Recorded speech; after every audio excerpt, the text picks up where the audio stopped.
Christmas Eve used to mean something in our family.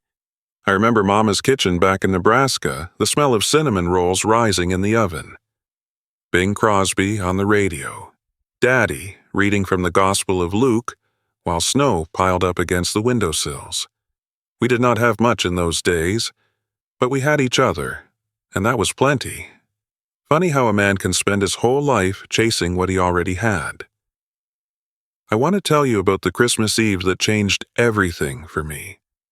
Not the Christmas of my childhood, but one that came much later after I had made my fortune and lost my way, after 3 marriages, a daughter who would not speak to me, and a house so big it echoed with emptiness. That night, the good Lord sent me a teacher I never expected, not a preacher or a wise man, but a half-dead dog and her dying puppy, frozen on my doorstep in the worst blizzard Wyoming had seen in 50 years. This is a story about second chances, about learning that love is not something you earn or buy, it is something you give away, and about discovering that sometimes you have to lose everything before you understand what matters. The scratching came at 11:47. Richard Thornton knew the exact time because he had been watching the grandfather clock for the past hour. The same clock that had stood in his father's farmhouse back in Nebraska. The pendulum swung back and forth, steady as a heartbeat, counting down the minutes of another Christmas Eve spent alone. The whiskey had stopped helping around 10. Now it just sat in his stomach like a stone. He did not move when the sound first reached him. Wind, he figured. A branch scraping the porch. The old house talking to itself the way old houses do when the weather turns mean. But the sound came again. And again. Scratch, scratch, scratch. Weak, desperate, like fingernails on wood. Richard set down his glass on the side table, the same table where Mama used to keep her Bible and her reading glasses. He had bought this place 3 years ago, furnished it with expensive things that meant nothing, but he had kept a few pieces from the old homestead. The grandfather clock, this table, a quilt his grandmother had sewn by hand during the Depression. The fire had burned low in the stone fireplace, casting long shadows across the room. Outside the tall windows, snow fell thick and fast, turning the world into a white blur. Scratch, scratch, slower now, the gaps between sounds growing longer, like someone running out of strength. Richard pushed himself up from the leather chair. His knees cracked. 58 years will do that to a man, especially one who spent too many of those years behind a desk instead of working honest with his hands the way his daddy had taught him. The hallway stretched out before him, dark and cold despite the heating system that cost more each month than his parents had earned in a year back on the farm. His bare feet met the hardwood floor. The cashmere sweater he had pulled on when evening came hung loose on his shoulders. He had lost weight these past months. Had not felt much like eating since the court papers arrived. Scratch, one last sound, then nothing. Richard reached the front door, solid oak, imported from somewhere he had already forgotten. His hand closed around the brass handle. He pulled. The storm hit him full in the face, wind and snow and cold so sharp it stole the breath clean out of his lungs. The thermometer on the porch had read 23 below when he checked it at supper time. Coldest Christmas Eve in Wyoming history, the weatherman had said, and standing here now with ice crystals stinging his cheeks. Richard believed every word, but he barely noticed the cold. He was staring at what lay on his doorstep, a dog, German Shepherd, female. So thin, her ribs showed through her coat like the slats of an old fence. Ice had crusted her fur in patches, and her legs were tucked beneath her body the way animals do when they have given up fighting. But that was not what made Richard's heart stop. In front of her, barely visible in the swirling snow, lay a puppy. Small, still, frost covering its tiny body like a layer of glass. The mother lifted her head, The movement cost her. He could see the effort in the trembling of her neck, the way her muscles strained just to hold herself up. Her eyes found his face. And Richard Thornton, who had made his fortune reading people across boardroom tables, who could spot a bluff or a lie from 20 feet away, understood exactly what he was seeing. This dog was dying. She knew she was dying. Every ounce of strength in her broken body had been spent carrying her baby through the storm, searching for light, for warmth, for anyone who might help.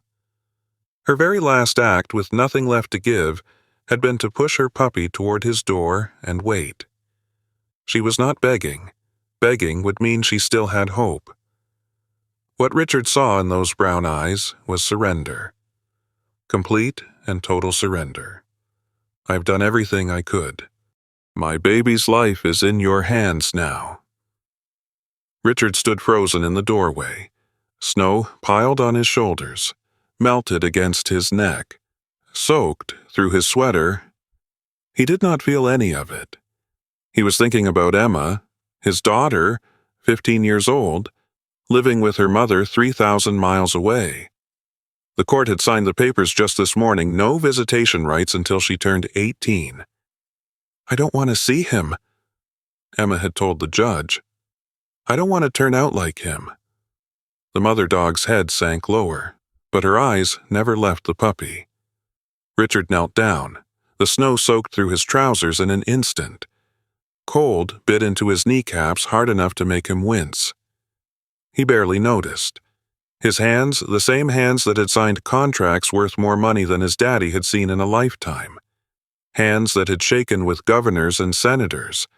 Hands that had never once held his baby girl long enough for her to fall asleep in his arms, reached out and lifted the puppy. Light, Lord, so light, like holding a handful of dry leaves. No movement, no breath he could feel, no heartbeat under his palm. Too late, something whispered in his mind. Always too late. He cradled the tiny body against his chest anyway, rose to his feet, looked down at the mother dog, still lying there in the snow, still watching. Come on inside. His voice sounded strange to his own ears, rough as sandpaper. He had not spoken to another living soul in 4 days. The dog did not move. Come on now. Get in here out of the cold. Still, nothing.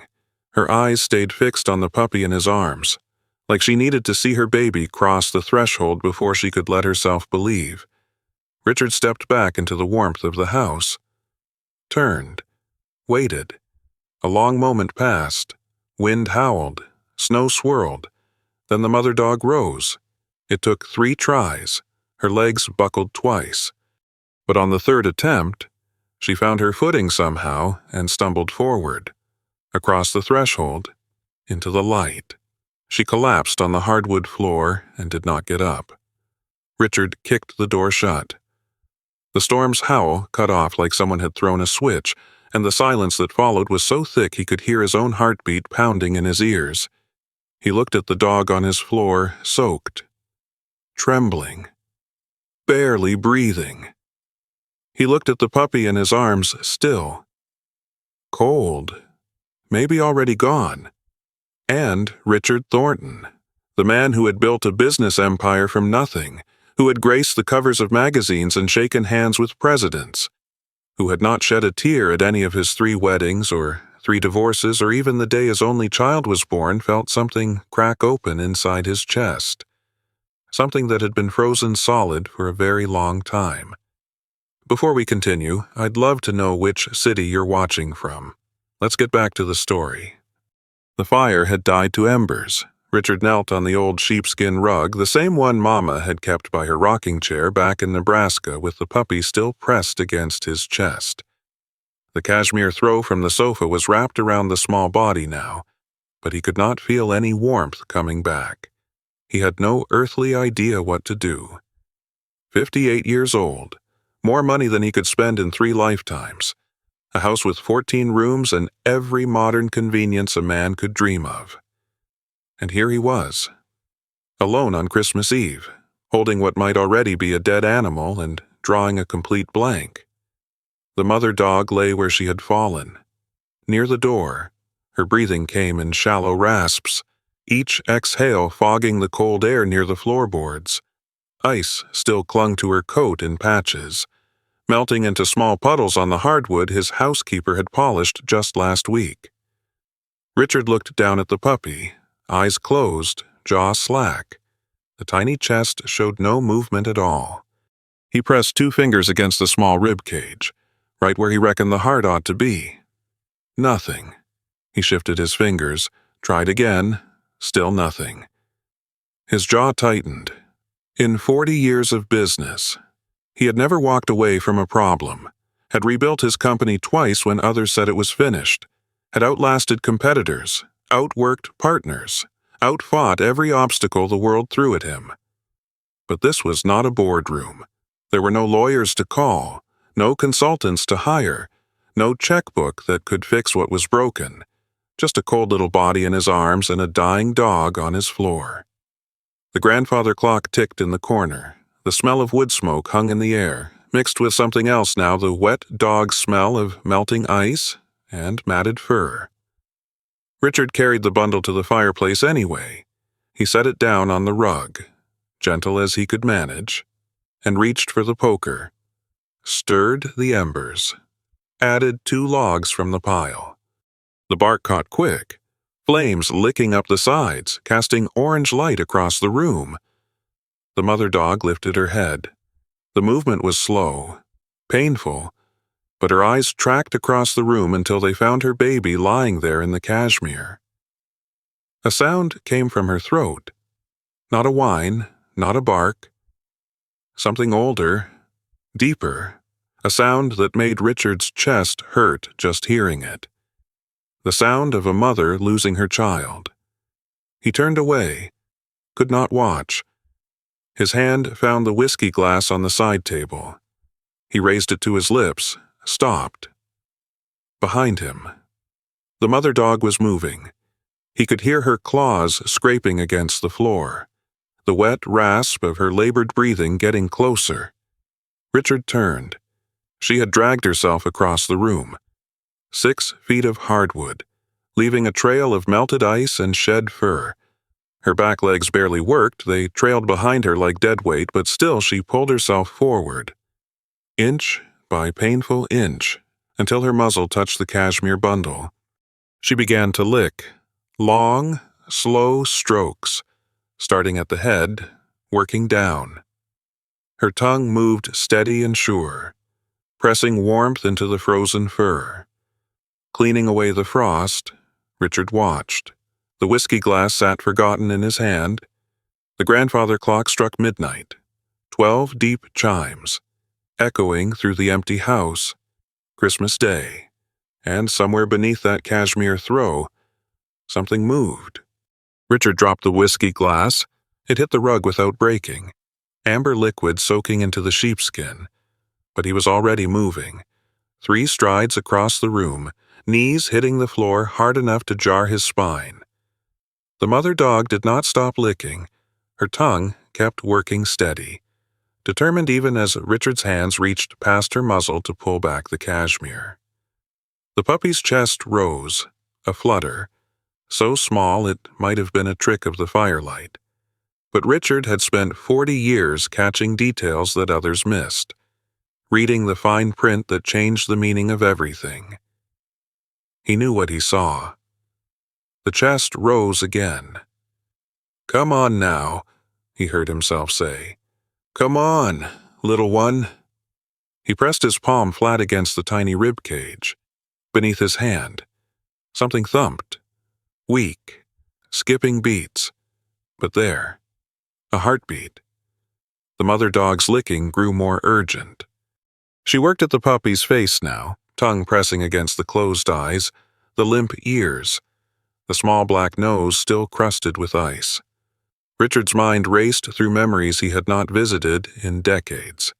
His father, kneeling in the barn back in Nebraska, working over a newborn calf that had come too early, warming it with blankets, rubbing life back into its limbs. Body temperature first, Daddy had said. Get them warm slow.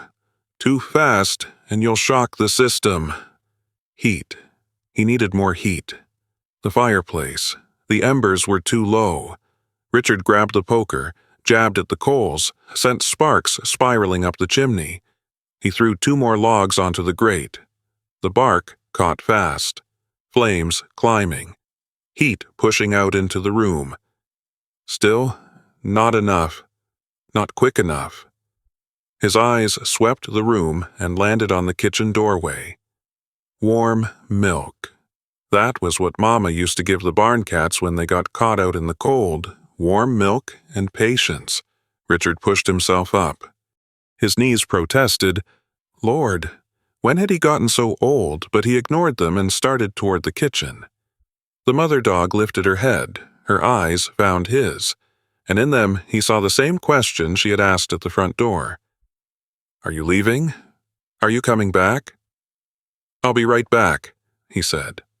The words felt foolish, spoken to a dog, but he said them anyway. You stay with your baby. I'm coming right back. He moved fast. The kitchen was 40 feet down the hall, fancy appliances he barely knew how to use, marble counters that had never seen a home-cooked meal. Richard yanked open the refrigerator door. Light spilled across his face as he scanned the shelves. Champagne, fancy cheese, leftover prime rib from 3 days ago. There, second shelf, a carton of heavy cream, leftover from some recipe his cook had made before leaving for the holiday. He grabbed it, found a small pot in the cabinet beneath the stove, poured the cream in, turned the burner to low, too slow. The blue flame barely kissed the bottom of the pot. Richard cranked it higher, watched the cream begin to steam around the edges, stuck his finger in. Cold still. He waited, counted to 10, tried again, lukewarm. Getting there. He needed something to feed the puppy with. A dropper, a syringe, something small enough for that tiny mouth. The medicine cabinet in the bathroom, Martha, his housekeeper, kept it stocked with all manner of supplies. Richard had never paid much attention, but now he thanked the Lord for her careful ways. He left the cream warming and sprinted down the hall, bare feet slapping hardwood. Then cold tile as he burst into the bathroom. He threw open the cabinet. Bandages, aspirin, cough medicine. There, behind a box of cotton balls, a small glass dropper, the kind Mama used to use for earaches when he was a boy. He grabbed it and ran back. The cream was steaming now, tiny bubbles forming around the edges. Richard killed the heat, wrapped his hand in a dish towel, and carried the pot back to the living room.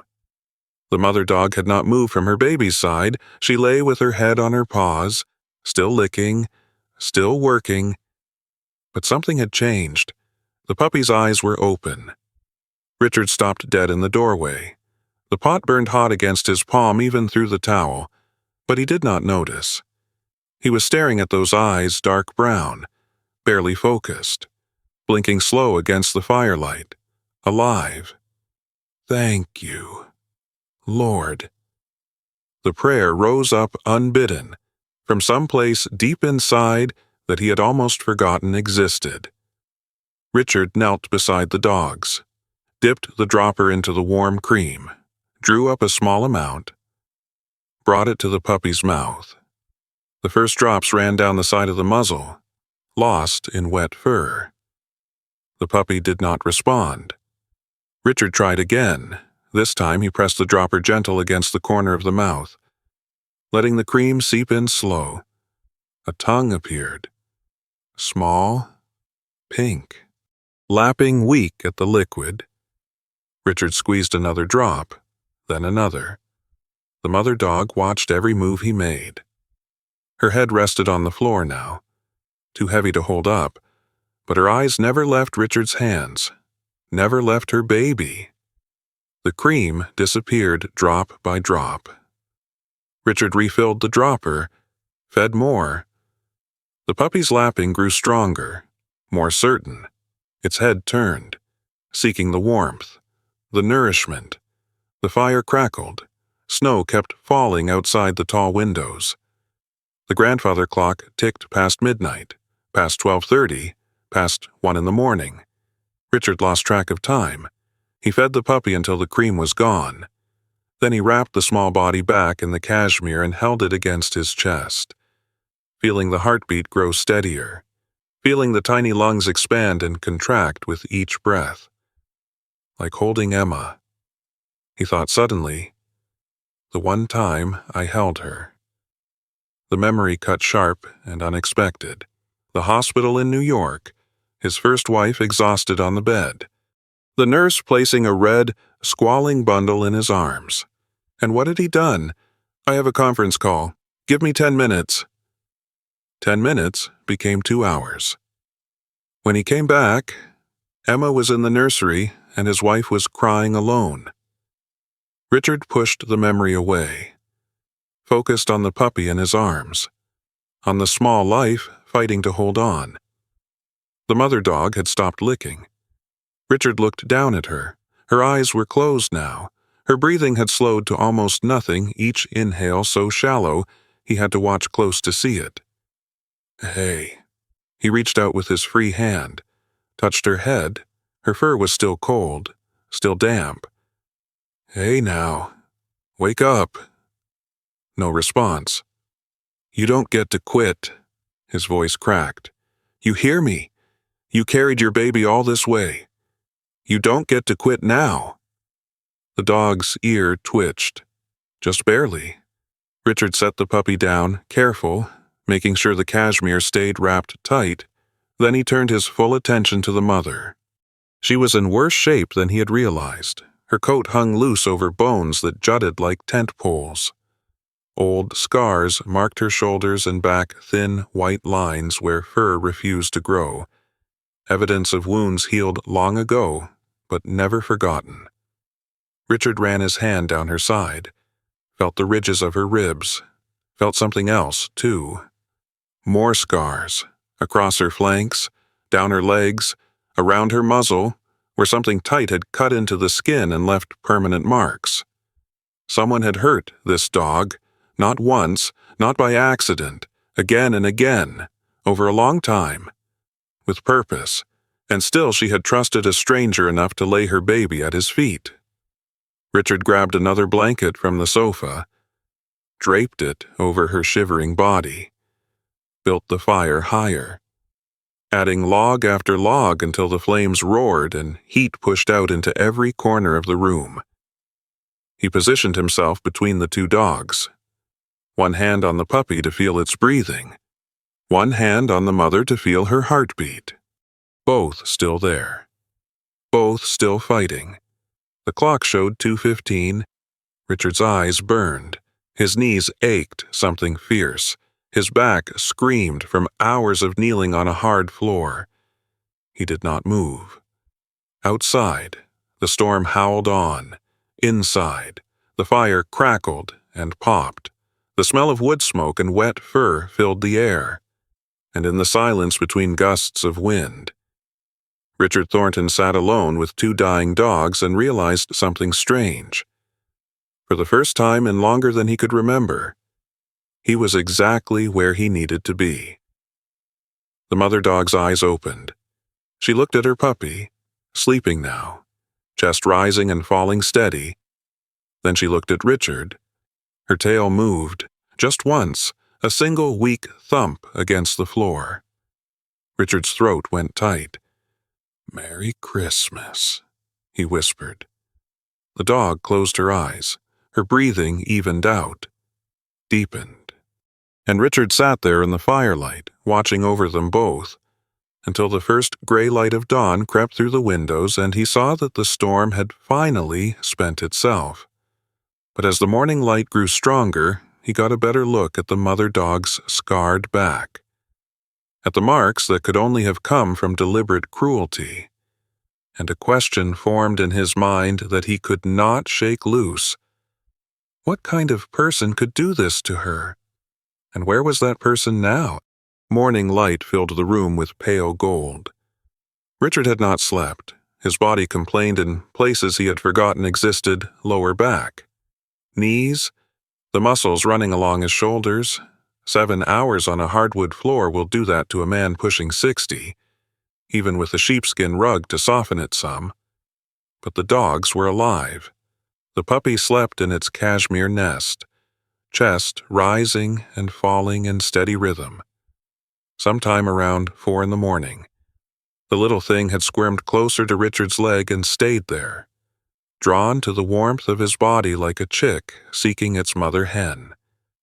The mother dog lay a few feet away, still wrapped in the blanket he had draped over her. Her breathing had strengthened through the night. Not healthy, yet not by a long shot, but no longer the shallow gasps of an animal fixing to die.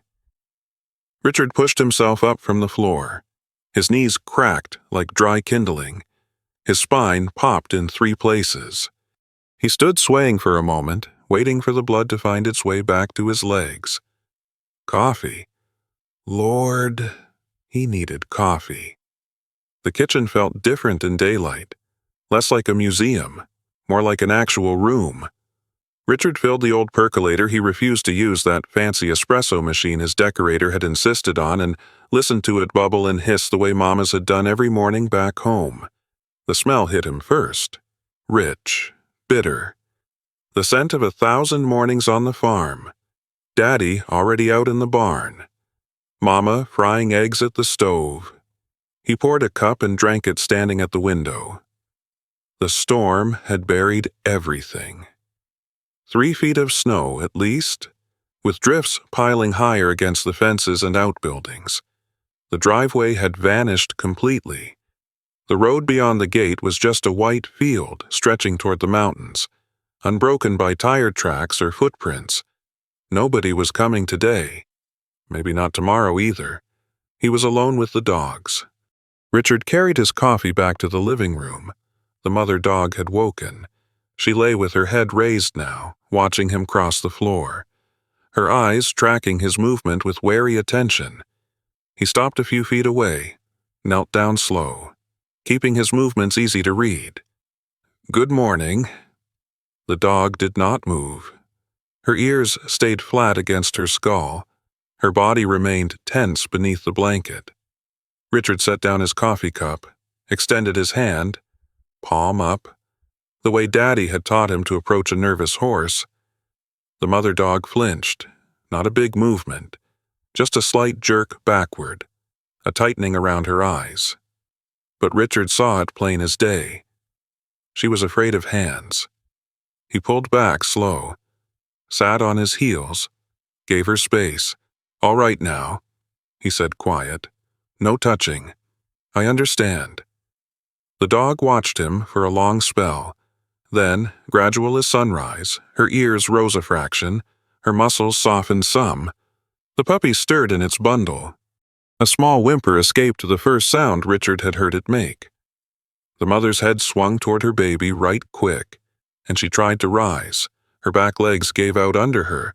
She tried again. Same result. The front half of her body pushed up fine, but her hindquarters would not cooperate.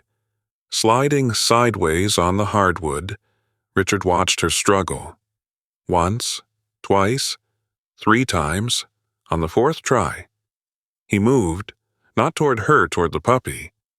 He lifted the cashmere bundle and carried it to where the mother lay, setting it down right in front of her muzzle. She froze. Richard stepped back right away, hands visible, movement slow. The mother dog looked at him, looked at her puppy, looked back at him. Then she lowered her head and began to lick her baby's face. Richard let out a breath he had not known he was holding. He gave them a few minutes of peace, retreating to the kitchen to find something for the mother to eat. The fancy refrigerator offered limited choices. This was a bachelor's kitchen, stocked for impressing guests rather than actual living. But he found some leftover roast beef in a container and a tub of plain yogurt. Mama used to mix meat scraps with milk for the barn dogs. Reckoned this was close enough. He carried the bowl back to the living room. The mother dog tensed when she saw him coming with food, her lips pulled back just a hair, showing teeth that had probably been white once, but now looked years past their prime. Richard set the bowl down 6 feet away from her. Then he walked to the far side of the room and lowered himself into his armchair. He waited. The mother dog stared at the food, stared at Richard. Back at the food. 5 minutes crawled by. 10, then hunger won out over fear. She stretched her neck forward, straining to reach the bowl without moving her broken body. She could not reach. Richard stood. The dog's head snapped toward him, eyes going wide. He walked to the bowl, picked it up. She pressed herself backward, trying to create distance where there was none to be had. Richard set the bowl down right in front of her nose. Then he turned and walked away without a word. He heard her eating before he got back to his chair. Quick, desperate sounds, the way a starving creature eats when it finally gets permission to survive. When he looked back, the bowl was empty and the mother dog was licking the last traces of yogurt from the bottom. Her eyes met his. Something had shifted between them. The fear was still there that would take longer than one meal to fade, but underneath it, Richard glimpsed something else. Not trust, not yet, but maybe the first seed of it. He spent the next hour going through the old books on his shelf. He had a few volumes about animal husbandry that had belonged to his father, practical guides from decades past, written for farmers and ranchers who could not afford veterinarians for every little thing. The information painted a grim picture. The mother dog needed proper care, someone to look at her spine, check her blood, figure out why her legs would not work right. The nearest animal doctor was in Jackson, 27 miles down the mountain. The roads would not be passable for at least 2 days. Richard closed the book and looked at the dogs. The puppy had crawled out of its cashmere cocoon and was nursing. The mother lay still, letting her baby feed, eyes half closed in tired relief. A simple scene. Mother and child, old as time itself. Except for the scars, Richard could see them clearer now in the daylight, not just on her back, but everywhere. A notch missing from her left ear, a hairless patch on her shoulder where the skin had healed thick and ropey, faint lines across her muzzle that could only have come from a muzzle strap, the cruel kind. Cinched too tight, worn too long. This dog had not just been neglected, she had been tortured, deliberate, systematic, by someone who knew exactly what they were doing and did not care. Richard's hands curled into fists on the armrests. He had met men like that in business, men who took pleasure in power for its own sake, who enjoyed watching weaker things suffer. He had learned early to recognize them, to keep his distance, to never turn his back. But he had never understood them. How could anyone look at this dog loyal, brave, willing to die for her baby and want to cause her pain? The mother dog raised her head. She was studying Richard again, reading his face the way prey animals read predators. "I'm not going to hurt you," he said. She did not believe him. He could see it in her eyes, in the set of her shoulders. She had heard those words before, probably many times. From the same hands that had left those scars, words did not mean a thing to her, only actions. Richard stood, walked to the kitchen, filled a bowl with water and brought it back. The dog flinched when he got close, but not as bad as before. He set the water down, stepped away. She drank. This time, when her eyes met his over the rim of the bowl. That little seed of trust had grown just a bit.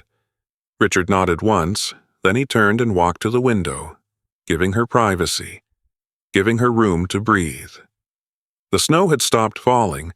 The sky was clearing up, patches of blue showing through the gray. By tomorrow, maybe the day after, the county plows would reach the main road. He could get a vet out here, get the dog proper care, get on with his life. That thought stopped him cold. What life? His company ran itself these days. He had built it that way on purpose, with systems and people who worked better without him looking over their shoulders. His marriages were done. His daughter had cut him off by law. His houses sat empty most of the year, tended by staff whose names he barely remembered. If he had died in this blizzard, who would have noticed his lawyers? Eventually, when papers needed signing, Richard turned back to the room. The mother dog had finished her water. She lay with her head on her paws, watching her puppy nurse, and in her eyes he saw something that made his chest ache. Peace, despite everything, the starvation, the cold, the scars, the legs that would not work. She was at peace, because her baby was alive, because her baby was safe. That was enough for her. That was everything. Richard sank into his armchair. When was the last time anything had been enough for him? The question had no answer. He searched his memory and found only emptiness, an endless parade of goals reached and forgotten, victories celebrated and abandoned, milestones passed without ever stopping to look back. More money, bigger deals, fancier houses, faster planes. And at the end of it all, a man sitting alone on Christmas morning, watching a crippled dog love her puppy with more devotion than he had ever shown to anyone. The mother dog's ear twitched. She raised her head, suddenly alert, staring at the front door. Richard heard it a second later, an engine. Distant but getting closer, the growl of a big vehicle fighting its way through deep snow. Someone was coming up his private road. He stood, walked to the window. A black pickup truck had crested the hill at the far edge of his property. It moved slow, pushing through drifts, chains on its tires throwing arcs of white into the air. Richard did not recognize the vehicle. Behind him, the mother dog began to whine. A low, keening sound that raised the hair on his arms. He turned.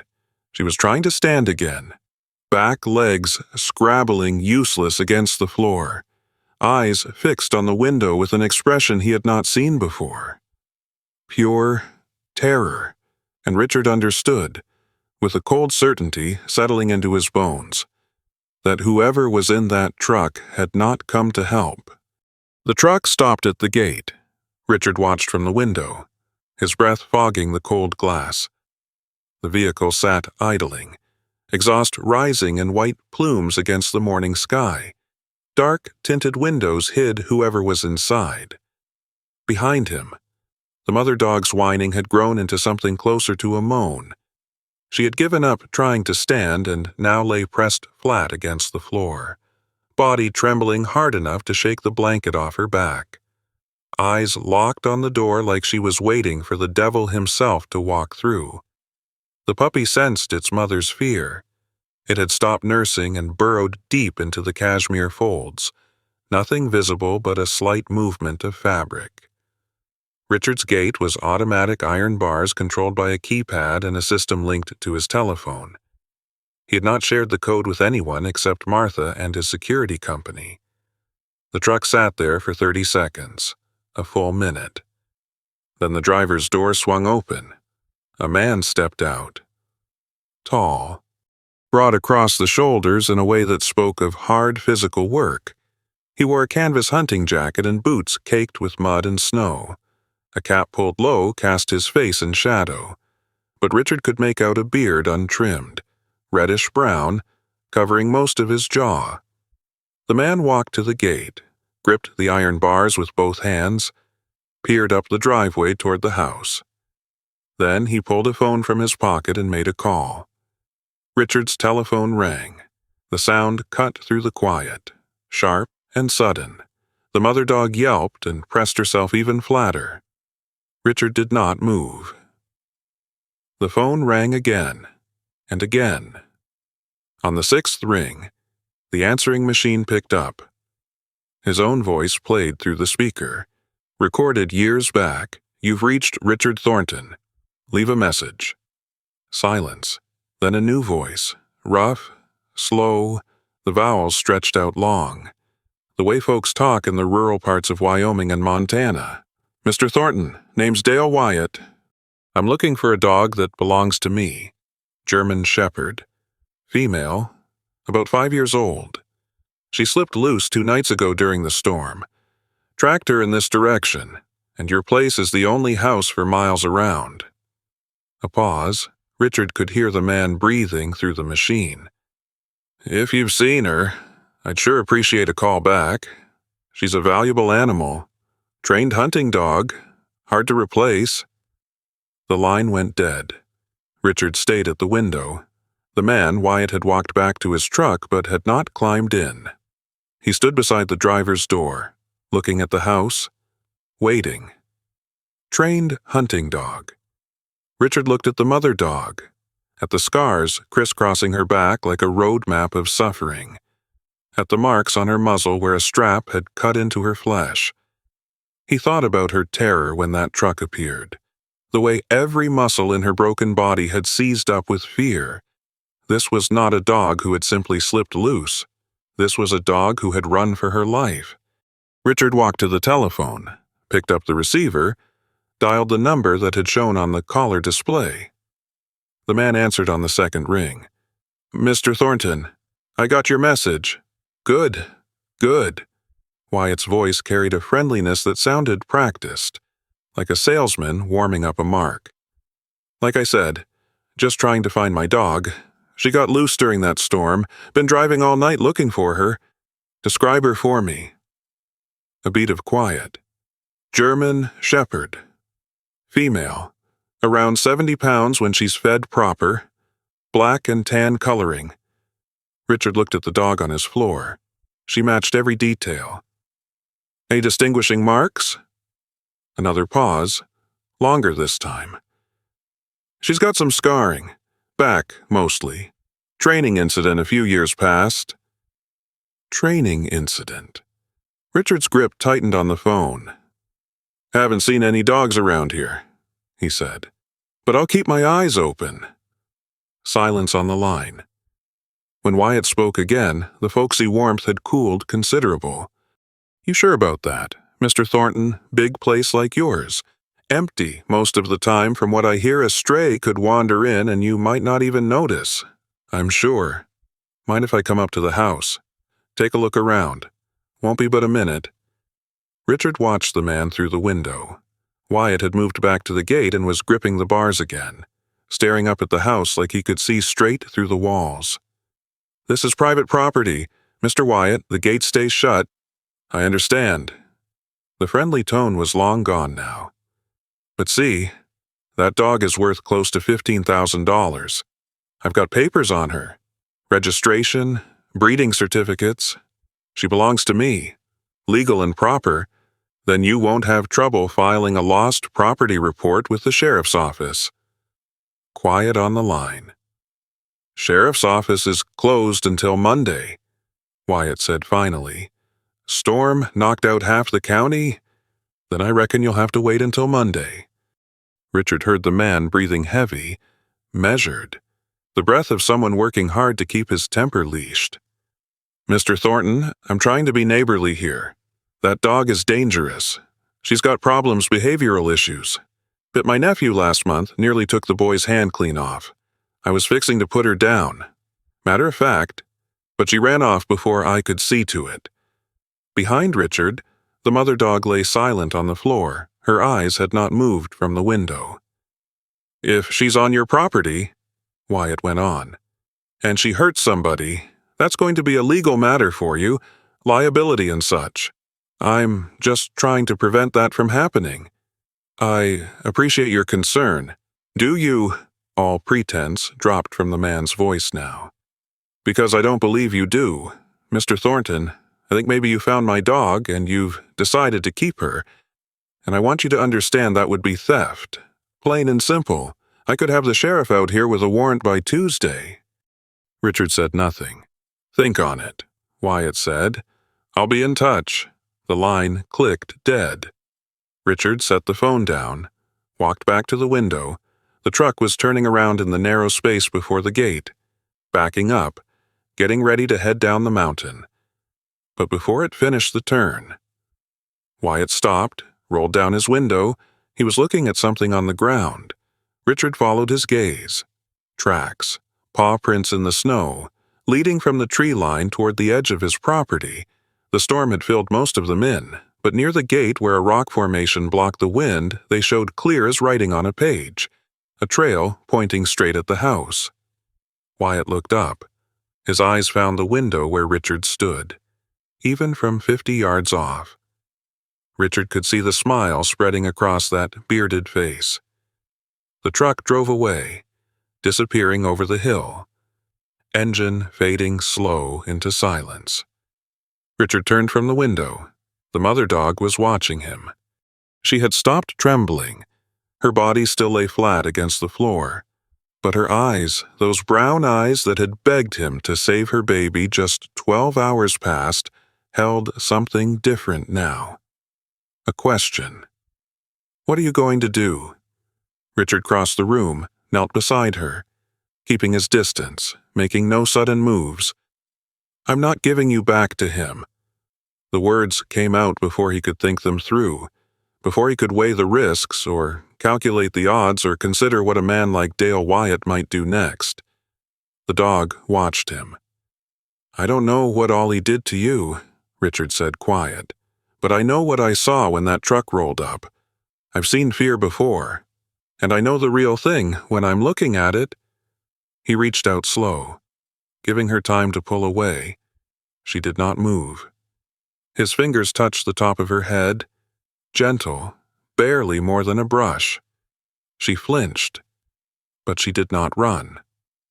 "I spent my whole life making deals," Richard said, more to himself than to her, trading one thing for another, always looking for the angle. His hand moved down her neck. He felt the scars there too, hidden under the fur. Rope burns, maybe, or marks from a chain worn too tight for too long. "But I'm not trading you." The mother dog's tail moved, a single, careful wag. Richard stroked her head once more. Then he stood. He had maybe 48 hours before Wyatt could get the law involved. Maybe less if the man decided to take matters into his own hands. He needed a plan. Richard walked to his study and pulled out the old telephone directory. He had never trusted those computer search engines the way younger folks did. His fingers found the yellow pages: veterinarians, animal control, lawyers who handled property disputes. He began making a list. But as he wrote, a cold realization crept into his gut and settled there like a stone. Wyatt had said the dog was registered, had papers, was legally his property. In the eyes of the law, Richard had stolen another man's animal. And unless he could prove that Wyatt had mistreated her, prove it with evidence that would hold up before a judge, he did not have a leg to stand on. He looked back toward the living room, where the mother dog lay nursing her puppy by the fading fire. 48 hours, and somewhere out there, Dale Wyatt was already planning his next move. Richard spent the next 6 hours working the telephone. His attorney in New York answered on the third ring, none too pleased about being disturbed the day after Christmas. Richard did not waste time on apologies.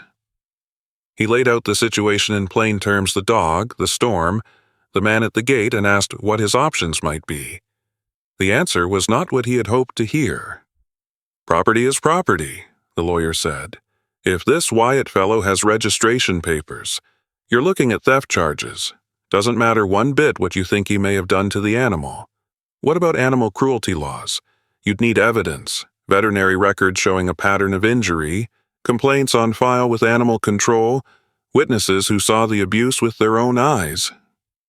A pause. "Do you have any of that?" "No." "Then you've got a problem. Richard, without documentation connecting him to the mistreatment. It's your word against his, and he's got the paperwork." Richard thanked the man and hung up. Documentation.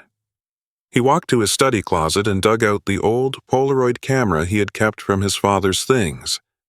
The film was probably no good after all these years, but he found a fresh pack in the desk drawer. Martha must have bought it, thinking he might want to take pictures of the property.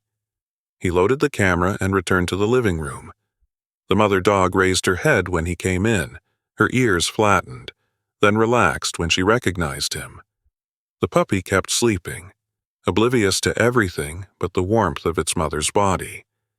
Richard knelt a few feet away. "I need to get a look at those injuries," he said quiet. "Take some pictures. It's going to help you. I promise." The dog watched him with those steady brown eyes. He reached out slow. She tensed, but did not pull back. His fingers touched her coat. He felt her muscles tighten under his palm. Or see, then, gradual as a spring thaw, they softened. He parted the fur along her spine. The scars were worse than he had figured. Some were old white lines of tough tissue where hair would never grow again. Others were newer. Pink. Still healing. Richard counted 12 separate marks on her back alone. He moved to her shoulders, found more scarring there, plus a patch where the fur had rubbed clean away, leaving bare skin that had gone thick and hard like leather. A harness, cinched too tight, worn day after day until it ground the skin raw. Her legs showed signs of old breaks, knobs of bone that had mended crooked, never set proper by anyone who knew what they were doing. Her paws were cracked and bleeding still, the pads worn down to raw pink flesh from running through that blizzard. And her muzzle. Richard tilted her head gentle to see better. The marks there were the plainest of all. Deep grooves cut into the fur around her nose and mouth, following the exact shape of a tight muzzle strap, the kind men use to keep dogs from barking, or biting, or crying out when they are hurt. Richard sat back on his heels. 12 hours ago. He had been a man with nothing left to live for, a man who had seriously considered walking out into that blizzard and not coming back. Now his hands shook with a feeling he had not known in years. Righteous anger. The Polaroid whirred and clicked as he worked his way around her body, documenting every mark, every scar, every piece of evidence that showed what Dale Wyatt had done. Close shots of the wounds, wide shots showing the patterns, detail shots of her paws, her muzzle, her crooked legs. The mother dog bore it all. She flinched at the camera's noise but did not try to get away. Her eyes followed Richard's movements with something that looked almost like patience. Trust. Not full trust that would take months, maybe years, but the beginning of it, the foundation. Richard gathered up the photographs and carried them to his study. He found an envelope, wrote a careful list describing each picture, and set the whole package aside. Then he made another call. Dr. Sarah Mitchell ran the only emergency veterinary practice in Teton County. Richard had never met her, but Martha had mentioned the name once, something about treating a neighbor's horse after a coyote got hold of it. The telephone rang 5 times before someone picked up. "This is Dr. Mitchell." "Dr. Mitchell, my name is Richard Thornton. I've got an injured dog out at my place in Jackson Hole. She needs looking at as soon as possible." A pause. "Mr. Thornton, it's the day after Christmas, and with the roads the way they are, I understand completely. I'm willing to pay whatever you need for an emergency house call. Triple your usual rate. More if you want it." Quiet on the line. Richard heard papers rustling. What kind of injuries are we talking about? Bad scarring all over her body. Some kind of damage to her spine or back legs don't work right. Signs of starvation going back a good while. Frostbite on her feet. How did she come by these injuries? Richard paused. I believe she was abused. Deliberately. Over a long period of time. Silence. I can't get out there today, Dr. Mitchell said at last. Roads won't be clear enough until tomorrow afternoon at the earliest, but I can be there by 6 o'clock tomorrow evening if you can hold on that long. I can wait. In the meantime, keep her warm. Keep water in front of her. And don't try to move her around if there's something wrong with her spine. If she takes a turn for the worse, heavy panting, whimpering, can't settle down, you call me right away. Understood. And Mr. Thornton. Yes, ma'am. If what you're telling me is true, I'm required by law to report it. You understand that I'm counting on it. He hung up and checked the clock. Past noon already. The day was slipping away. Richard pulled out his address book, the old leather-bound one his secretary had kept updated for 30 years, and looked up another name. Margaret Hayes, attorney at law, up in Cheyenne. She had handled a property dispute for him back in the 90s, and he remembered her as sharp and stubborn, the kind of lawyer who did not back down from a fight. He dialed her number and left a message explaining the situation. Probably would not hear back until tomorrow, but he wanted all his pieces in place.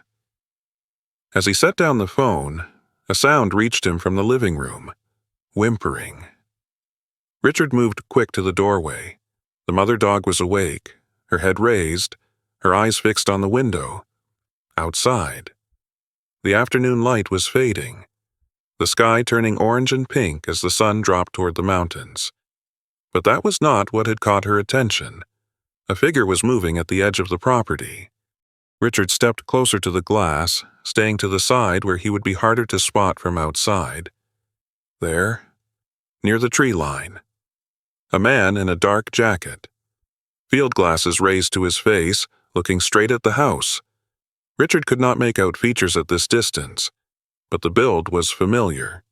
Broad shoulders, heavy boots, a cap pulled low over the eyes. Wyatt.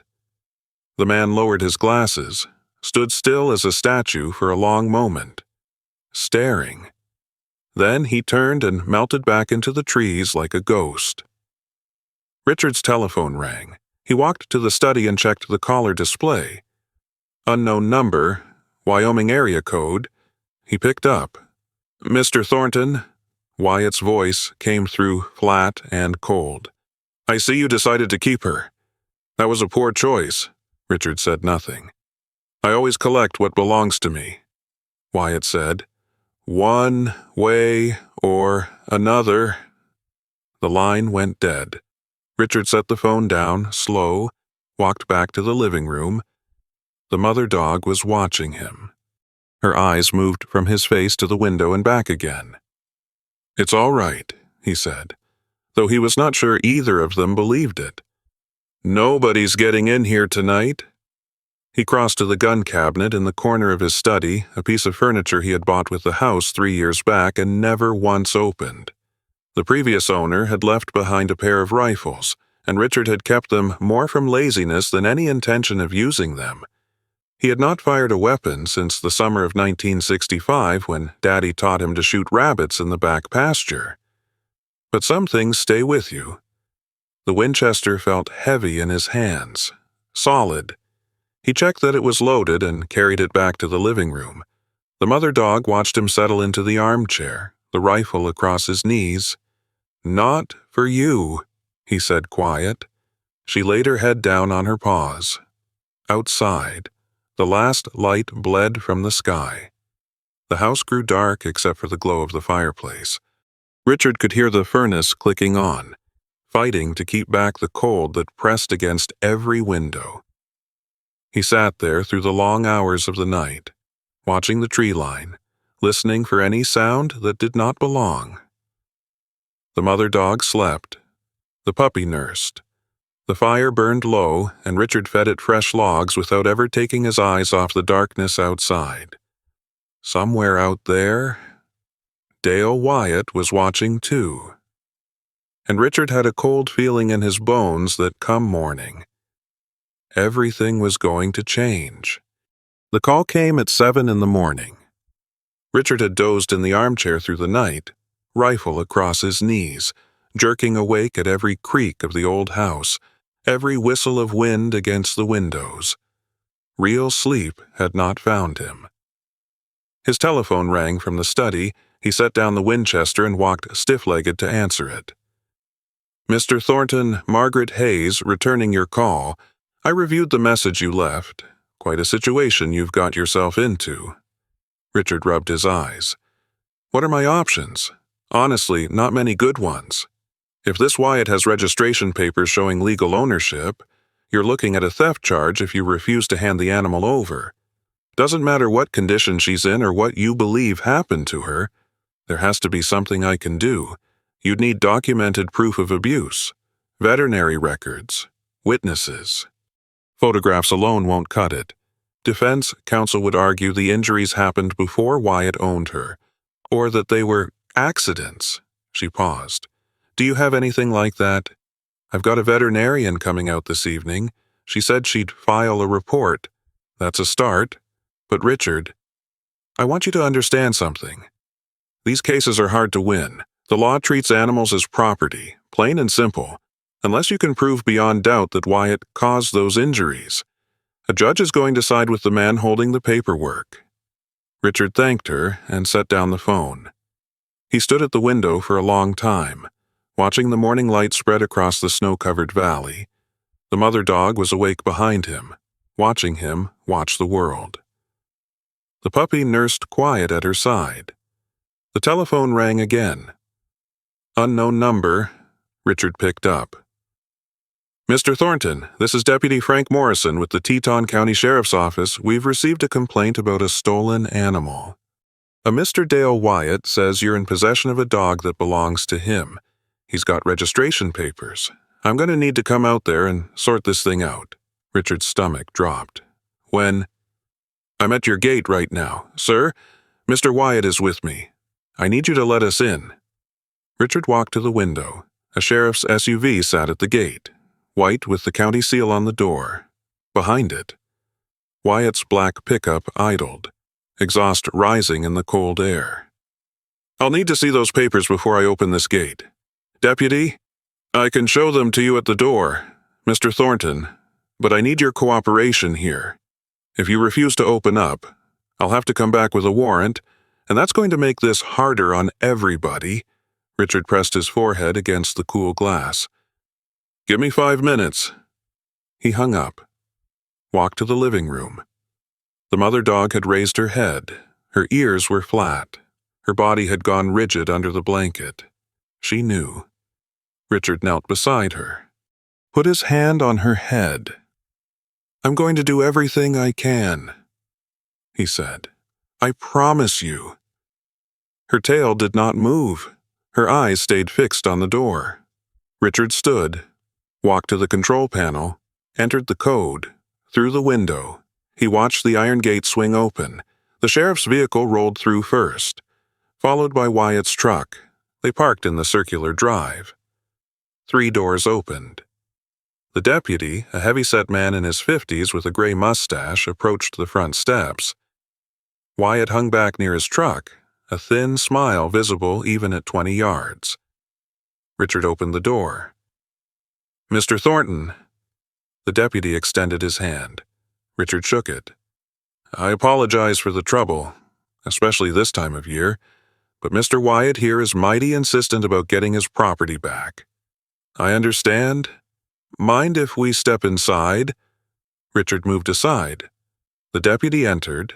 Wyatt followed close behind. The mother dog saw him. The sound that came from her throat was not a bark or a whine. It was something else entirely, a high, keening wail that seemed to rise from the deepest part of her broken body. She pressed herself flat against the floor, legs scrabbling, trying to push herself backward through the wall itself. The puppy scrambled beneath her belly, crying. Wyatt smiled. There's my girl. Missed you too. He took a step toward her. The dog's wail became a scream. Hold on now. The deputy raised a hand. Let's not spook her worse. Mr. Thornton, is this the animal in question? Richard could not find his voice. He nodded. And you found her where? On my doorstep, Christmas Eve, during the storm. She was nearly dead. The deputy looked at the dog, at her matted fur, her jutting ribs, her useless back legs. She does look poorly. She's a runner. Wyatt said easy. Always has been. Slips her chain, takes off into the woods. I've spent good money on training trying to break her of the habit. The deputy nodded slow. You got papers. Wyatt produced a folder from inside his jacket. Registration documents, vaccination records, a bill of sale from a breeder up in Montana, dated 4 years back. Everything in order. Everything legal. The deputy looked through the papers and handed them back. Seems legitimate to me. Mr. Thornton, I'm afraid this dog is Mr. Wyatt's property. You're going to have to turn her over. Richard's legs felt unsteady beneath him. She's been mistreated. Look at the scars on her back. Look at her face. That's a serious accusation, sir. It's the plain truth. Wyatt stepped forward. All wounded innocence. Deputy, I don't know what this man has been telling you, but those scars are from before I ever bought her. Previous owner was rough with his animals. I've spent 4 years trying to gentle her down. That's a lie. You have proof of that. The deputy looked at Richard, not unkindly. I have photographs. I have a veterinarian coming this evening to examine her. Photographs of old scars. Wyatt shook his head sad. Deputy, this man is trying to steal my property. He's got no evidence of anything except his own imagination. The deputy sighed heavy. Mr. Thornton, I feel for you. I do. But the law is the law. Unless you can prove Mr. Wyatt mistreated this animal, she's his property, and keeping her against his will is theft. Richard looked at the mother dog. She had stopped screaming. She lay flat on the floor now, trembling, her eyes gone dull and distant. The fight had drained out of her. She knew what was coming. And Richard Thornton, the man who had built a fortune from nothing, who had never lost a negotiation in 40 years of business, stood there helpless and watched it happen. I need more time, he said. His voice sounded strange in his own ears, thin, desperate. The vet is coming tonight. Just give me until tomorrow. The deputy hesitated, looked at Wyatt. No, sir. Wyatt's voice went flat and hard. She's my dog. I want her now. Mr. Wyatt, I've been more than patient. Deputy, I followed the proper channels. I came here with papers and proof of ownership. I'm not leaving without what's mine. The deputy rubbed his mustache. Mr. Thornton, I'm sorry. Truly I am. But I can't force the man to wait. Richard's hands had begun to shake. You're going to let him take a dog that's been beaten half to death. Look at her. Look at how she's acting around him. Some animals are just high-strung by nature. High-strung? Richard's voice cracked. She crawled through a blizzard with a broken back to get away from this man. She nearly died trying to save her baby. And you're going to hand her right back. The deputy's face hardened. Mr. Thornton, I've been polite about this, but you need to hear me. I don't write the laws. I just enforce them. Right now, the law says that dog belongs to Dale Wyatt. You want to fight that? You file a complaint with Animal Services, but today, this minute, she goes with him. Wyatt walked toward the mother dog.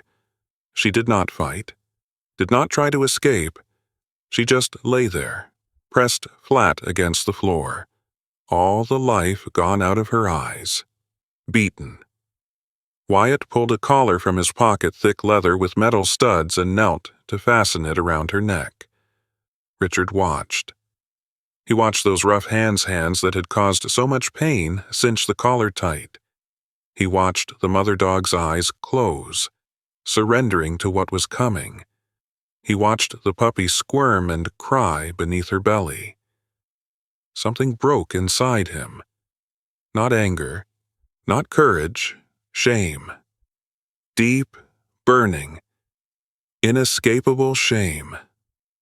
He had spent his whole life building walls, piling up money and power and influence so that he would never, ever find himself in a position where he could not control what happened next. And here he stood, helpless as a child, watching a creature who had trusted him be dragged back to her torturer, because he had no proof, because he had followed the rules, because he had believed that wealth and lawyers and connections would be enough. They were not enough. They had never been enough.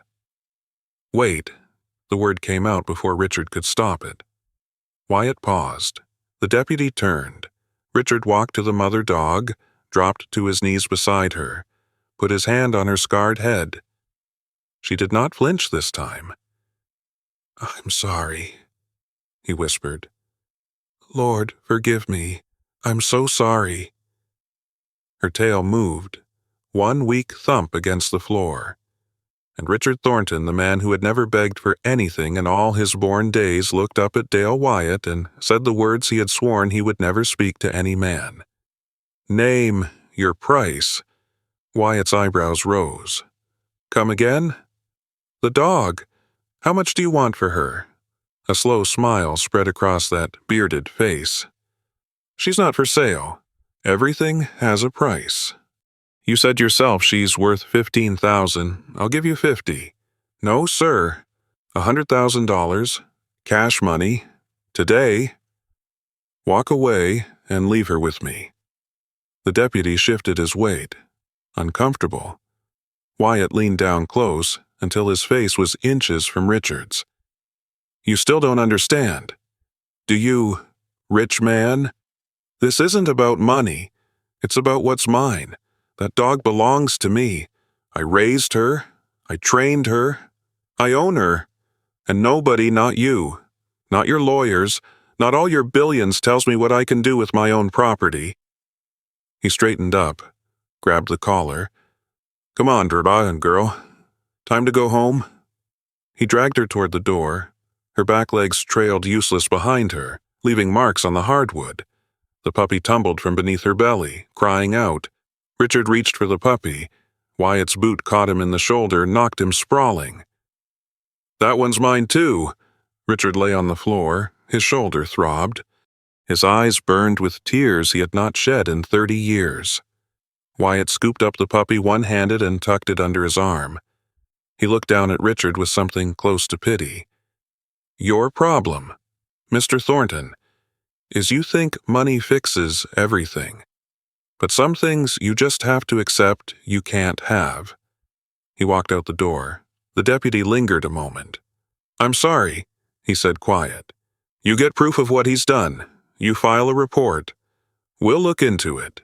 Then he was gone too. Richard lay on the floor of his 14-room house and stared at the ceiling.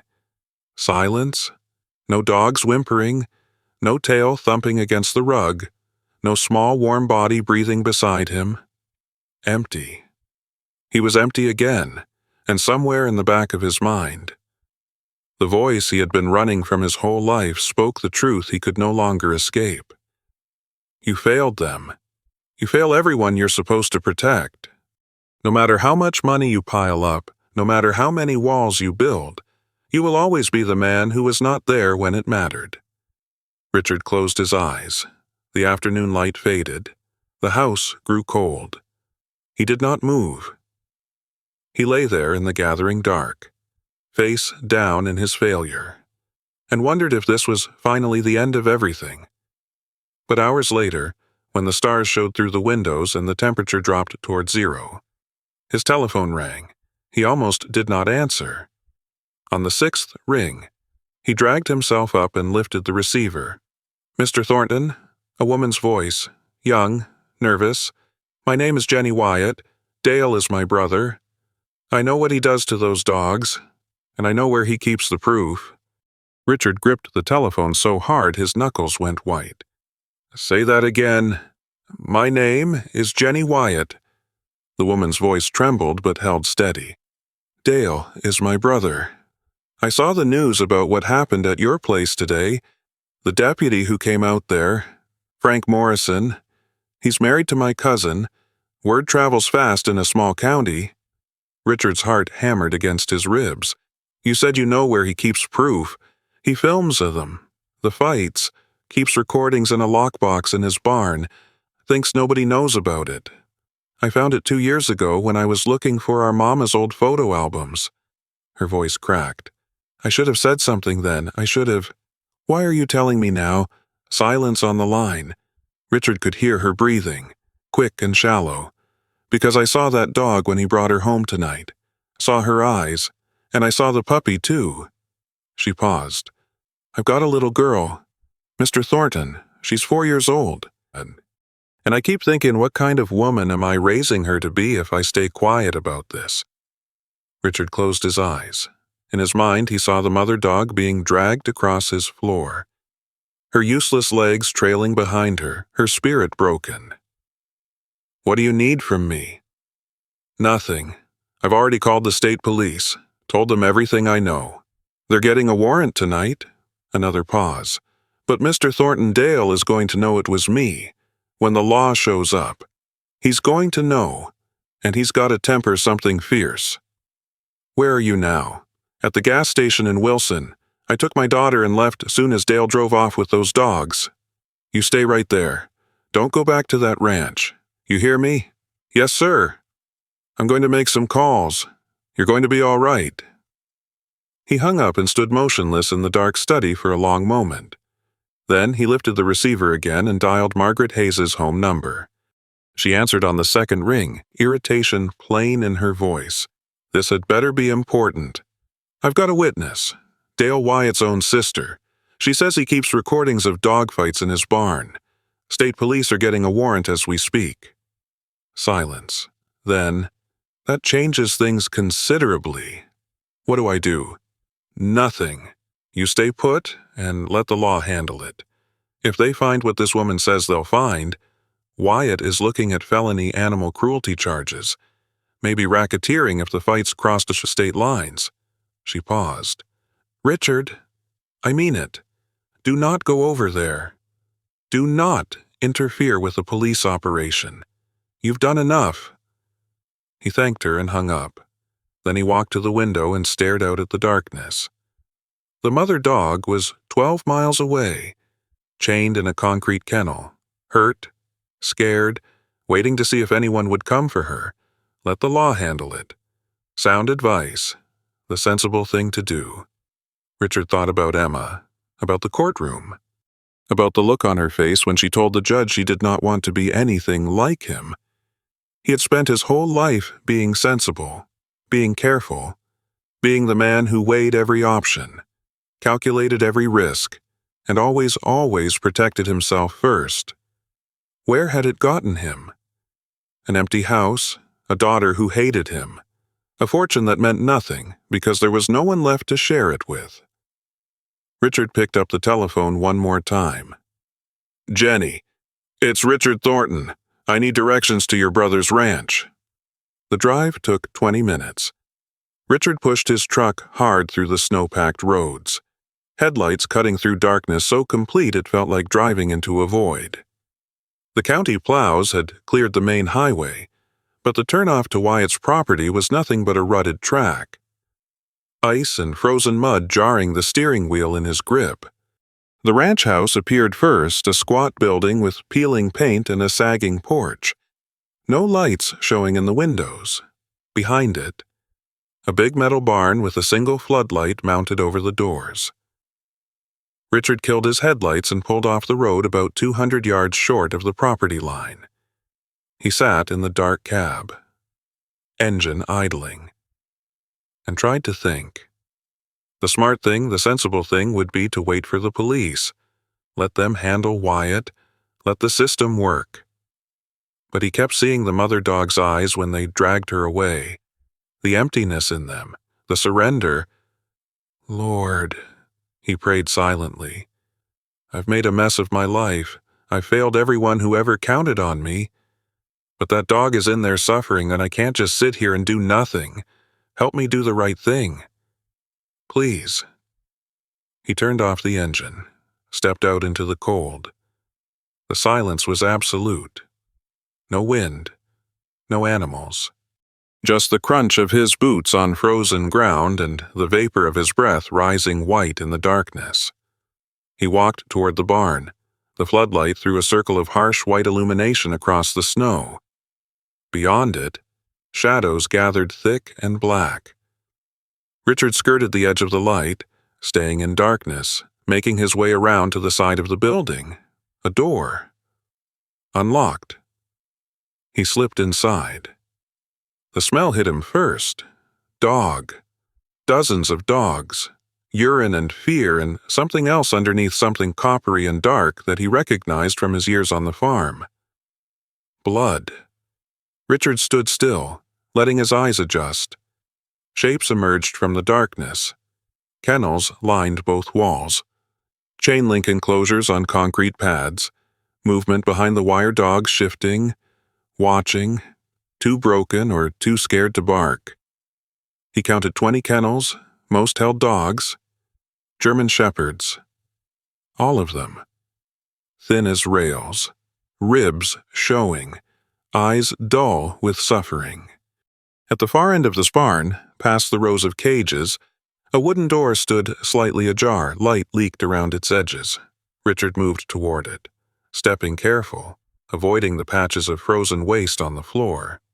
The door led to a small room, a workshop of some kind, with tools hanging on pegboards and a workbench covered in junk. A space heater hummed in the corner, throwing off waves of warmth. And there, chained to a ring bolted into the wall, lay the mother dog. She raised her head when Richard appeared in the doorway. Her eyes, those beautiful brown eyes that had asked him to save her baby, found his face. Her tail moved, weak, hopeful. "You came back." Richard crossed the room in 3 strides, knelt beside her, his hands fumbled with the chain. Fingers clumsy with cold and urgency. "I'm here," he said. "I've got you. We're going to get you out of—" "Well now." The voice came from behind him, low, amused. Richard turned. Dale Wyatt stood in the doorway, a shotgun cradled easy in his arms. "Trespassing, breaking and entering, maybe attempted theft." The smile on his bearded face did not reach his eyes. "You just made this real easy for me, Mr. Thornton." Richard rose slow, put himself between Wyatt and the mother dog. "State police are on their way. Your sister called them.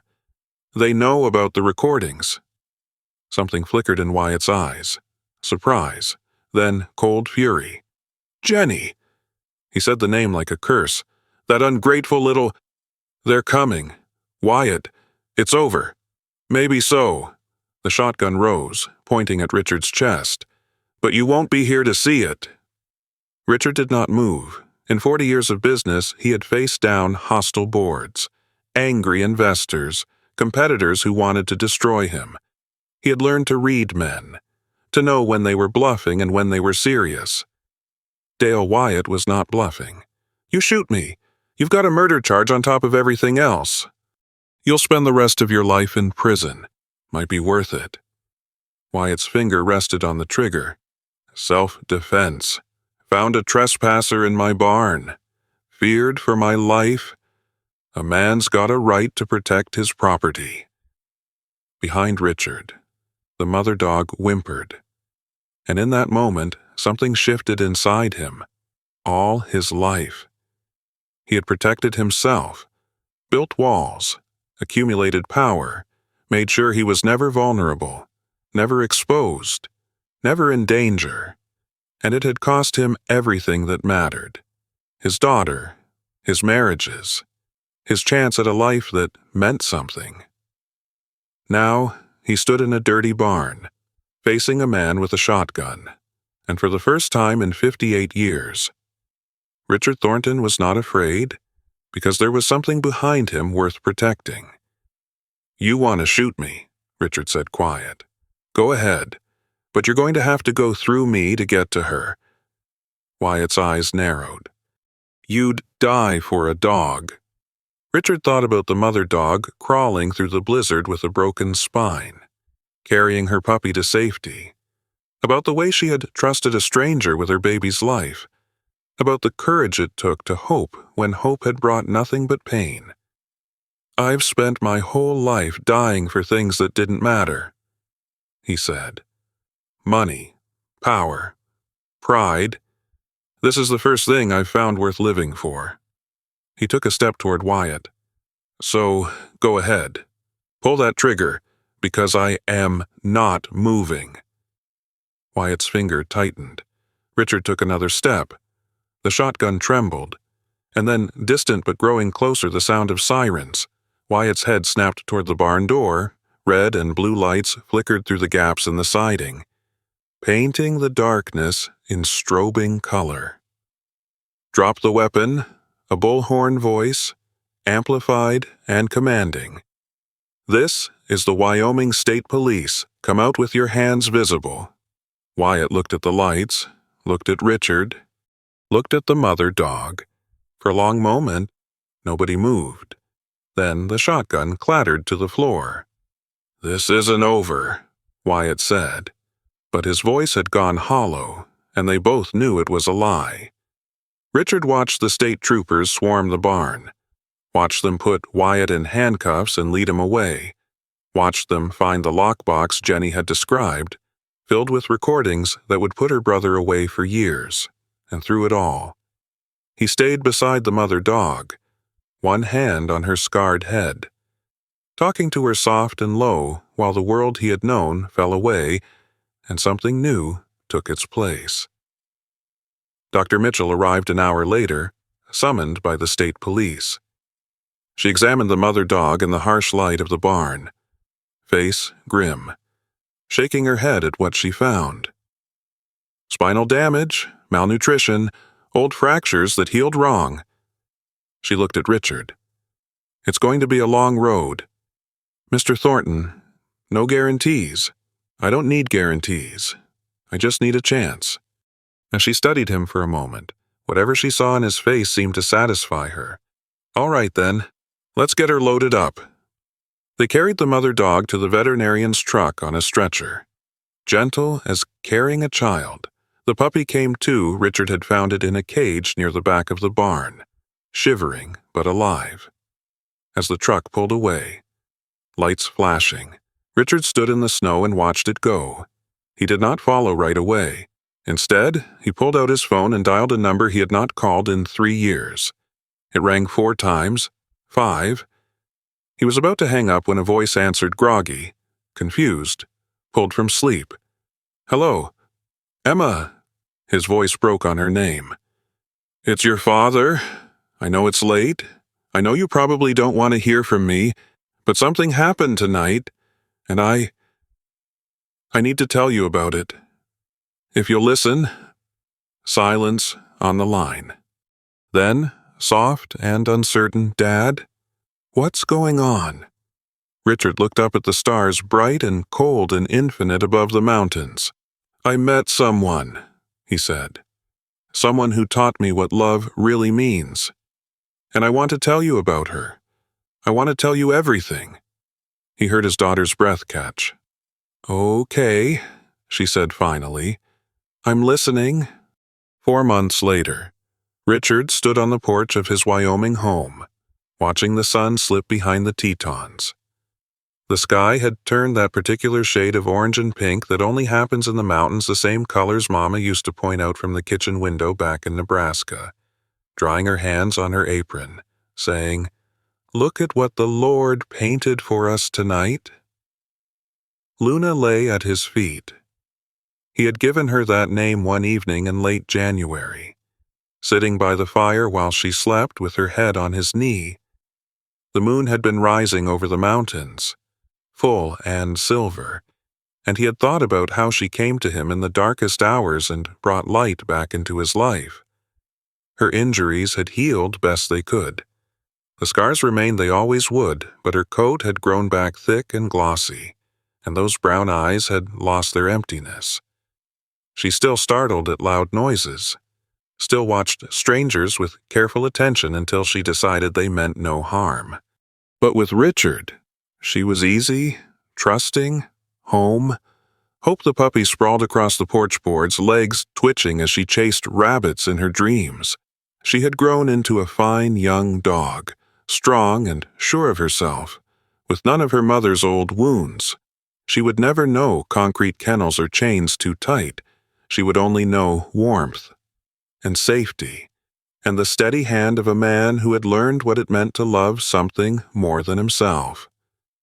Dale Wyatt was in the state penitentiary up in Rawlins, 18 months for felony animal cruelty, another 12 for running an illegal fighting operation.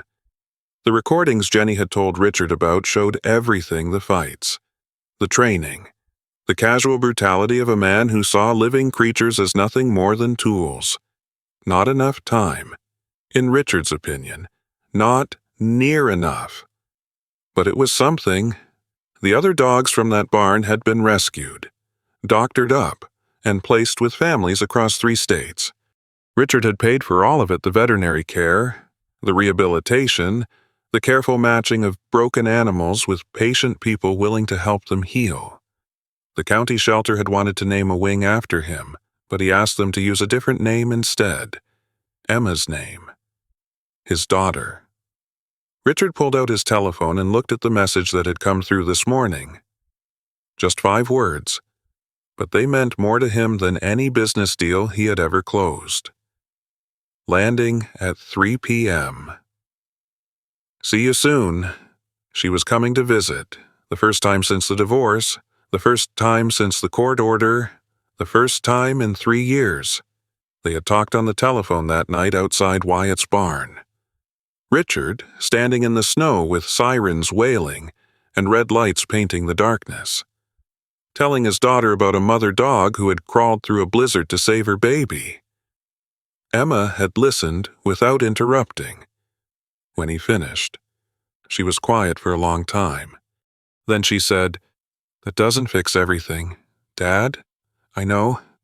I'm still angry. I'm still hurt. You missed so much. I know that too." Another silence. Longer this time. "But maybe we can try again. Maybe."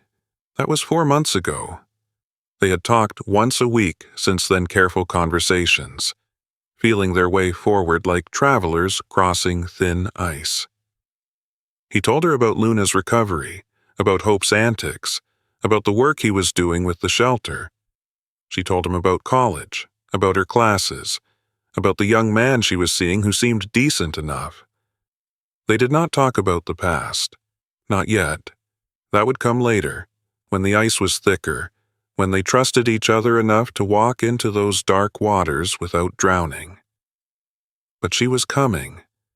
That was enough. Luna lifted her head, ears pricking forward. A moment later, Richard heard it too, the sound of an engine coming up the mountain road. He stood, brushed off his trousers, ran a hand through his hair. His heart was beating fast, nervous as a schoolboy. Lord, he prayed silently. I don't deserve this chance. I know that, but please help me not to waste it. The rental car appeared at the gate, small and practical. Nothing fancy. He pressed the button to open the gate and watched the car roll up the long driveway, crunching through patches of old snow that still lingered in the shadows. It stopped in front of the house. The driver's door opened. Emma stepped out. Taller than he remembered, her hair was different, shorter, with a streak of purple that would have scandalized her grandmother. But her eyes were the same. Her mother's eyes. The eyes that had looked at him with such disappointment in that courtroom 3 years ago. Now they looked at him with something else. Uncertainty. Maybe hope. Possibly. Richard walked down the porch steps, stopped about 10 feet away, close enough to see her clearly, far enough to give her space. "Hi, sweetheart." His voice came out rough. He cleared his throat. "Hi, Dad." They stood there looking at each other. 3 years of silence, a lifetime of missed moments. The weight of it hung in the air between them, heavy as winter clouds. Then Luna rose from her spot on the porch. She walked down the steps, slow and careful. Her back legs still gave her trouble on stairs, and crossed the distance to where Emma stood. She stopped in front of the young woman, looked up at her with those steady brown eyes. Emma knelt down. "You must be Luna." She extended her hand. Palm up. The same gesture Richard had learned to use when Luna was still afraid of everything. Luna sniffed, considered. Then she stepped forward and pressed her head against Emma's palm. Emma's breath caught. "Dad," her voice was strange, thick. "She's beautiful." "She's a survivor." Emma looked up at him.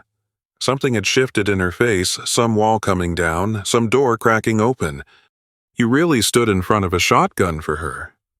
"I did." Why? Richard thought about the question. There were 100 ways to answer its speeches about redemption and second chances and learning what mattered in life. But those were just words, and words had never been enough between him and Emma. "Because somebody had to," he said, "and I was the only one there." Emma was quiet for a moment, then she stood up, Luna pressing against her leg like they had known each other forever. "That's not the dad I remember." "No, I reckon it's not." She studied his face. Whatever she was looking for, she seemed to find it. Maybe that's a good thing. Hope had woken from her nap and come bounding down the steps, all gangly legs and wagging tail. She threw herself at Emma with the enthusiasm of a puppy who had never learned to be afraid of strangers. Emma laughed, a real laugh. Surprised out of her, Richard felt something loosen in his chest, a knot that had been there so long he had forgotten it existed. "Come inside," he said. "I'll make coffee. We can sit by the fire." Emma nodded. She walked up the steps with Hope dancing around her feet and Luna following steady behind. At the door, she stopped. "Dad?" "Yes. I'm not ready to forgive you, not completely. There's still a lot we need to talk about." "I know. But I'm glad I came." Richard's eyes burned. He blinked hard. "So am I, sweetheart. So am I." They went inside together. That evening, they sat in the living room where it all began, the same room where a frozen puppy had opened its eyes on Christmas morning, where a mother dog had taught a broken man what love looked like. The fire crackled in the hearth. Luna lay between their chairs, her head on her paws, her eyes moving from Richard to Emma and back again. Hope had fallen asleep on Emma's feet, snoring softly. They talked. About small things, at first the weather, the drive up from the airport, the changes Richard had made to the house. Then, about bigger things, her classes, her plans, the life she was building for herself 3,000 miles away. And finally, carefully, about the past. Emma told him how it felt to be the daughter of a man who was never there. The birthday parties he missed, the school plays he skipped, the 1,000 small moments when she needed her father and found only an empty chair. Richard listened without defending himself. When she finished, he told her about his own father, about the farm in Nebraska, about the lessons he had learned and then forgotten in his rush to build something bigger, something better, something that would prove he was more than a poor kid from the plains. "I thought if I made enough money, it would fix everything," he said. "But it doesn't work that way. The more I got, the more I wanted, and the more I wanted, the less I saw what I already had." Emma was quiet for a long time. "Mom used to say you loved your work more than you loved us. Your mother was right." The words hung in the air, honest, unflinching. "I wish I could go back and do it different," Richard said. "But I can't. All I can do is try to be better now, try to be the father I should have been all along." Emma looked at Luna, sleeping peaceful by the fire. "She really changed you, didn't she? She showed me what I was missing, what I'd been missing my whole life." Richard paused. "Love isn't something you earn. Emma, it's not a transaction. It's something you give away, even when it costs you, even when it hurts. That dog carried her baby through a blizzard with a broken back because she loved that puppy more than she loved herself. I'd never seen anything like that. I'd never felt anything like that. He looked at his daughter. Until now. Emma's eyes glistened in the firelight. She did not say anything, but she reached across the space between their chairs and took his hand. Her fingers were cold from holding her coffee cup. His were rough and calloused. He had been doing more work around the property these days, fixing fences and clearing brush, using his hands the way his father had taught him. They sat there in the quiet, holding hands, while the fire burned low and the stars came out above the mountains. It was not forgiveness, not yet, but it was a beginning. Later, after Emma had gone up to the guest room, Richard stepped out onto the porch. The night was cold and clear. The Milky Way stretched across the sky, bright and ancient. The same stars his grandmother used to point out when he was a boy in Nebraska. Luna followed him outside. She sat beside him on the top step, her warm body pressed against his leg. "We did all right today," he told her. Her tail thumped against the wood. "Long way to go still, but we made a start." He put his arm around her, felt the scars beneath her fur, the evidence of all she had survived. She had come to him broken and dying, and he had been the same. Two lost souls finding each other in the darkest night of the year. Now, here they sat, watching the stars, waiting for the dawn. Richard did not know what the future held, did not know if Emma would ever fully forgive him, or if they could rebuild what he had broken, did not know if he deserved the second chance he had been given. But he knew one thing. He was grateful. Grateful for the storm that brought Luna to his door. Grateful for the courage she had shown him. Grateful for every day he had left to try to be worthy of the trust she had placed in him. "Thank you, Lord," he whispered into the night, "for sending her to me, for giving me one more chance." Luna pressed her head against his hand. And Richard Thornton, the man who had built an empire and lost everything that mattered, sat on his porch in the Wyoming darkness and watched the stars wheel slowly overhead. Not alone anymore. Not ever again. If you have stayed with me this far, I want to thank you. This story came from somewhere deep, that quiet place in the heart where we keep our regrets, our second chances, the moments when we finally learned what mattered. I think about Richard often, about the choices he made and the ones he wished he could take back, about a freezing dog who showed up on his doorstep and taught him what love really means. We all have our blizzards. We all have doors we can choose to open or keep shut. That mother dog did not know whether Richard would help her. She only knew her baby was dying, and she had to try. That kind of courage, the willingness to trust when trust has only brought you pain, is something I am still learning myself. Perhaps you are too. If this story touched your heart, carry one thing with you. It is never too late to become the person you were meant to be. Not through grand gestures, but through small acts of kindness, offered quietly, expecting nothing in return. Thank you for walking this road with me. Until we meet again. This story was inspired by countless tales of rescue and redemption, created solely for entertainment purposes. This work does not condone, encourage, or promote any form of violence or harmful behavior toward humans or animals. All characters and events are products of the author's imagination. Any resemblance to actual persons, living or deceased, or actual events is purely coincidental.